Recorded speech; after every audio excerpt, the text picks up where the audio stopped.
what would happen if someone, yeah, as usual, like me, I'm the one doing all these crazy experiments. Yeah, so you don't have to. What would happen if someone decided to try to brew a very bright beer, but pitch it on a very dark yeast cake, reusing the yeast cake? Yes, pitching new wort on top of that dark yeast cake. A few weeks ago, I brewed a stout, really lots of roasted barley, looking at the small bag there. I have been doing this many times, brewing back to back. I actually did a video about it, where I did an experiment for a full year, just pitching new wort on top of the yeast cake, and I will link to that video down below. Every time I'm talking about a video, I will link to it down below, so you don't have to mess with, yeah, trying to hit cards all over the place. I was thinking, because when I did that for a full year, I was planning it, what to do next, and going from dark to lighter, to lighter, to lighter, or to darker again. But what would happen if someone wouldn't plan it and just did something stupid and tried to brew a very bright beer on a dark yeast cake? It's gonna find out. So I brewed a very light beer, 90% Pilsner malt, looking at it, and 10% wheat malt. It was a no-chill beer, just added some hops as flame out, let it cool down. I do have a grain to glass video on the brewing. I will link to that also, because this made it to a whole other experiment. And of course, to make this a full experiment, I did a split batch and also pitched a bright colored yeast cake. Can you say that? Enough talking, let's get started.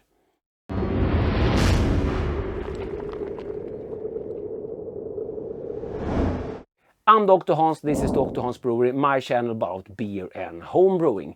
If you want to learn with me how to become better at beer and brewing, well, consider becoming a subscriber.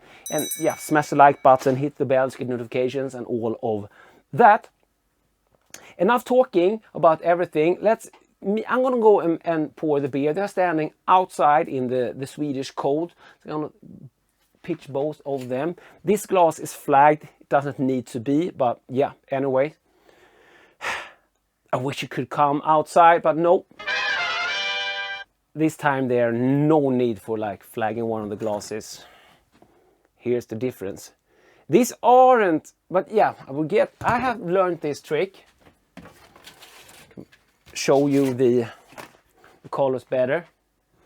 This was pitched on a bright yeast cake. Look at it.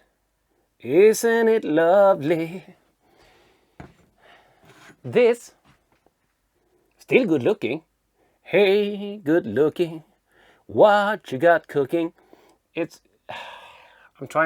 not that dark as you see it there, but it is way darker.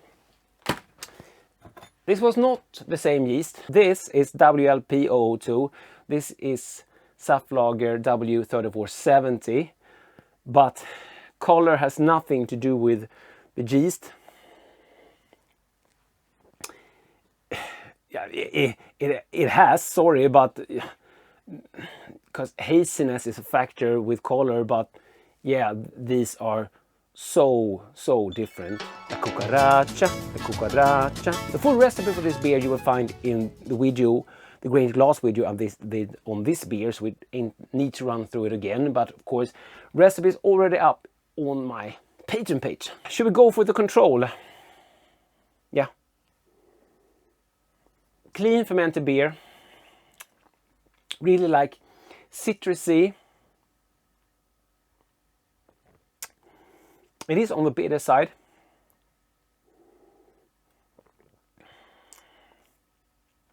Really nice, but it is on the bitter side. Okay, this one. Yeah, on the nose, get something really different. Here I get yeah, lemony, citrusy, fresh flower. Here I get chocolatey. I'm guessing it's the roasted barley. I use a lot of roasted barley in that video. I'll of course link to the stout grain to glass video also. So different on the nose. That's bready. in Sweden we have something called knäckebröd, like hard bread. Yeah, and chocolatey. Not super chocolatey, but get like, ooh, like a chewy graininess. Yeah, let's dive in. Cheers.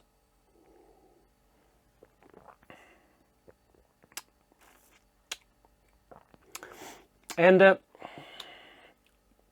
ain't as bitter. I think this fermented out a little bit further than this one. I think this ended up like 1013. It was 1042 batch. It would be just under 4%, and I think this got down to like 1011, so that would be about 4%.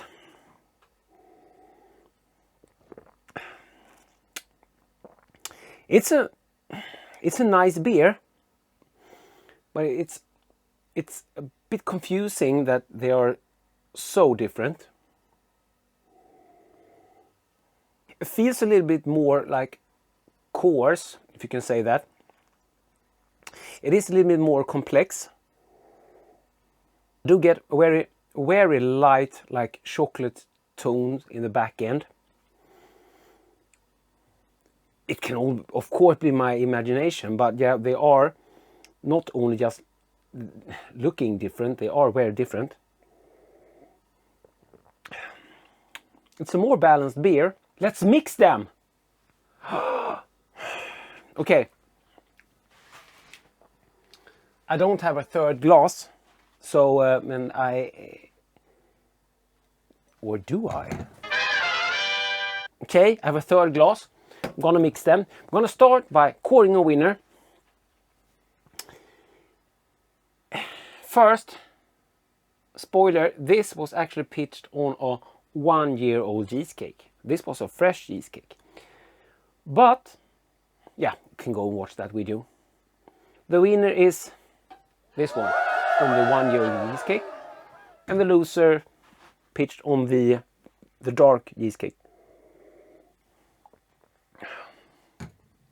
Does this mean that you shouldn't do this? No, not at all. I'm going to continue to talk about brewing back to back and what to think about. But first, let's blend it. I don't know how many people are still left in this video at this moment. So let's try the blend.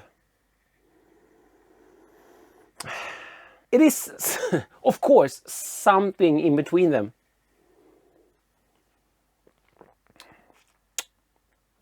That's not bad. It's a more balanced beer now. It doesn't change anything. This is the winner. Second comes the blend, and third the black to pale. Yes, the recipe for this one in the DrHans recipe book for the patrons called black to pale, and the recipe for this one is called not black to pale. Let's talk about back-to-back brewing, and let's use some props. Back-to-back brewing for me is when you just pitch a new wort on top of the old cheesecake. So what I usually do is, like, okay, this was a no-chill, but on brew day I keg a beer and I'm left with an old cheesecake.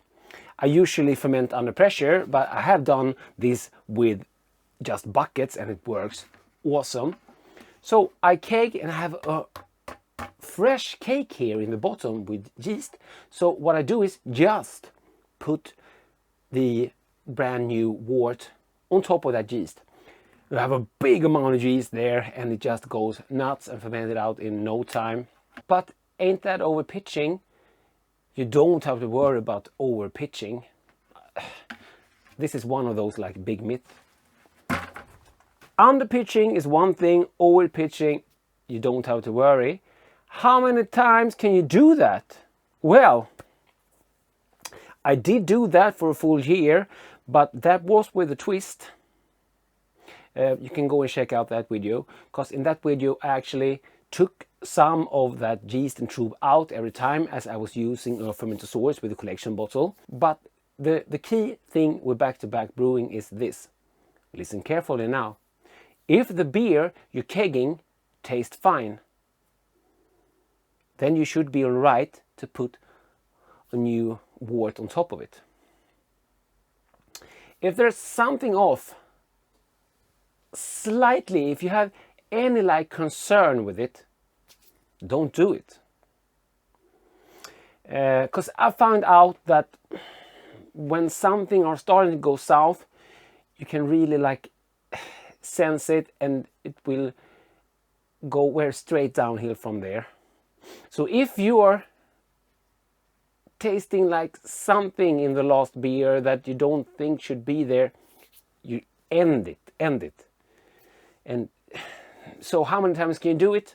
Forever, until it goes bad. Okay? So if you found this video helpful, annoying, amusing, or whatever, considering like supporting on Patreon, channel membership, just buy me a beer, or links down below.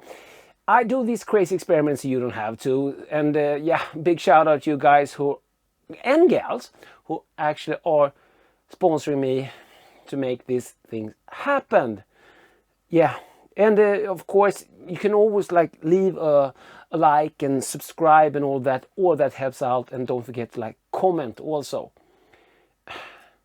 Stop bitching. Okay, cheers and thanks for watching. DrHans out.